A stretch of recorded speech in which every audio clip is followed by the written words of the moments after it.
cœur de l'agglomération Meuse-Grand Sud, des femmes, des hommes sont quotidiennement à votre service. Bonjour et bienvenue sur Meuse FM, très heureux de vous retrouver pour votre chronique au cœur de l'agglomération Bar-le-Duc-Sud-Meuse. Je suis aujourd'hui avec Éline Berthélémy, étudiante en histoire, et nous allons évoquer avec elle le village de Wavincourt. Bonjour. Bonjour. Où se situe Wavincourt et d'où ça vient Wavincourt ? Wavincourt, c'est une commune qui se trouve environ à 8 km au nord de Bar-le-Duc. On remonte la fondation de Wavincourt, d'après les sources, autour des années 900-1000. Ça viendrait de Wavin Courtise, donc en gros la maison d'un certain dénommé Wavin, donc un nom tiré d'origine germanique. Wavincourt à la Révolution, ça n'a pas du tout été très calme. Wavincourt a accueilli de forts mouvements au cours de la Révolution. Et il y a même eu une agitation autour du frère Modeste, donc François Févé de son nom, qui est revenu à Wavincourt et qui a caché dans sa maison et dans la maison de son père plusieurs prêtres réfractaires de la région. Il y a une histoire aussi avec le baron Level. Le baron Level, en fait, donc c'est une forte personnalité de la commune, qui est natif d'ailleurs de la commune de Wavincourt. Il était officier d'artillerie sous l'Empire. Il a participé à 19 grandes batailles et 146 combats. Et il a été blessé à de nombreuses reprises et il a notamment perdu une jambe en 1809 suite à la prise de Strasbourg, mais il a réussi à passer tout ça. En 1828, là, il y a une histoire extraordinaire, surprenante au niveau justice et au niveau du village. Oui, en 1826, en fait, il y a eu un long procès qui est remonté jusqu'en cassation, qui a été monté contre un nommé Varin. Et en fait, vous allez vous demander sûrement sur quoi portait ce procès. Tout simplement, pendant 25 ans, il n'avait pas payé ses places de banc à l'église. Et donc ça a pris une proportion assez conséquente suite à ce litige. Un mot sur les deux guerres quand même. Wavincourt a quand même subi ces deux guerres. Oui, donc un peu moins la Première Guerre mondiale qui n'a pas trop touché la commune. Il y a juste eu des troupes de passage dans la commune et aussi sur le territoire.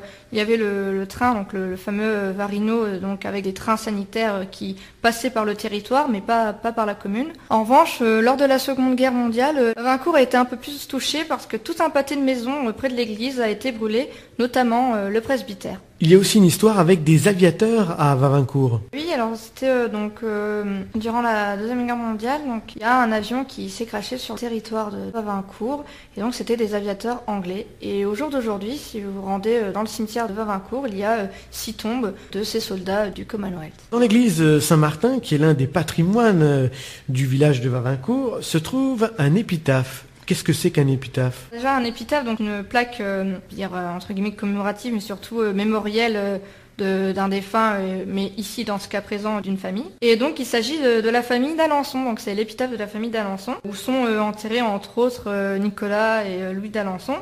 Et d'ailleurs il y a aussi Jean d'Alençon, qui est descendant de ces derniers, qui est mort à la bataille de Vaudémont en 1432. Cette bataille, alors ça ne dit sûrement rien, c'est une bataille qui a été livrée par le duc René d'Anjou, donc qui a été aussi duc de Lorraine. Et c'est d'ailleurs avec ce dernier que la famille est venue d'Alençon, d'où le nom. La famille d'Alençon était une famille très très importante pour la commune. Ils ont séjourné dans les hauteurs du village et ils sont donc enterrés au sein de l'église Saint-Martin qui date du 15e et 18e siècle. À côté de Wavincourt, il y a un lieu-dit qui s'appelle Sarnay.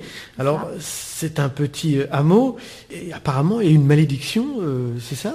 Alors, c'est pas vraiment une malédiction, mais disons qu'il y a un grand nombre des anciennes demeures de Sarnay qui ont brûlé. En fait, il y en a beaucoup. Bon, il y en a aussi qui sont disparus qui ont croulé tout simplement. Mais un grand nombre de ces maisons ont brûlé et il reste aujourd'hui plus qu'une bâtisse. En tout cas, il y a eu 95 foyers sur ce hameau. C'est quand même pas rien, par rapport à Wavincourt.